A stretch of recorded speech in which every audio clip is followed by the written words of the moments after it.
c'est que, c'est un scandale, le juge judiciaire, gardien traditionnel des libertés, n'intervient pas. Réponse, droit administratif de deuxième année, les choses comme elles sont, répartition des compétences, le juge judiciaire n'a rien à faire là-dedans, c'est un acte administratif. C'est la conclusion du juge administratif, et le juge peut être saisi, c'est ce que je viens de dire. Et quiconque connaît ce domaine, alors c'est aussi bien le professeur qu'avocat qui parle, comme vous voulez, enfin, comment ça se tient, je pratique ce que j'enseigne et vice-versa.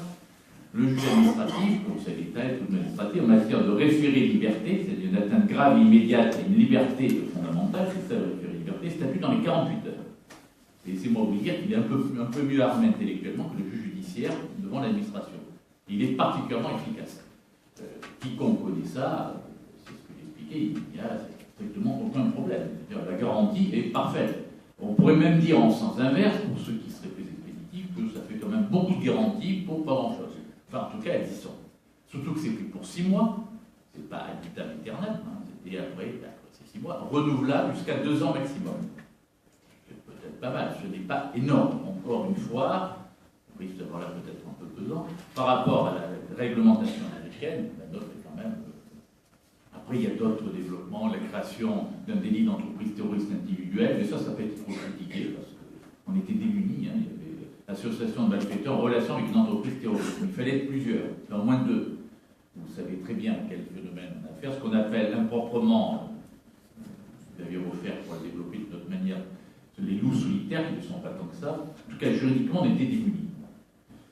Une autre critique, c'est le problème d'arrêt de fonctionnement de sites internet. Alors, ce sont des sites qui propagent la propagande terroriste, qui incitent les frères au djihad, etc.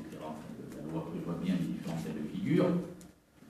Et s'ils ne veulent pas arrêter d'émettre, de diffuser en tout cas ce type de message, le fournisseur d'accès Internet sera saisi dans les mêmes 4 heures pour suspendre ou interrompre effectivement les activités numériques en question. Là aussi, c'est peut-être plus vrai.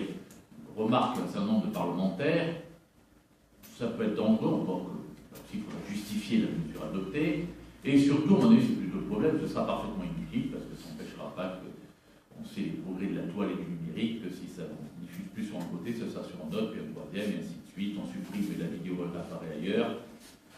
Il me semble que c'est plus de l'ordre du symbolique, dans le sens nous faisons quelque chose, que de l'ordre de, vous allez voir, grâce à ça, il n'y aura plus de...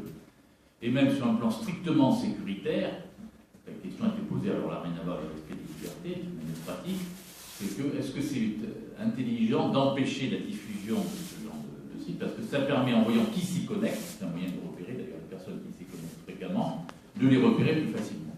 Là, on entre dans le détail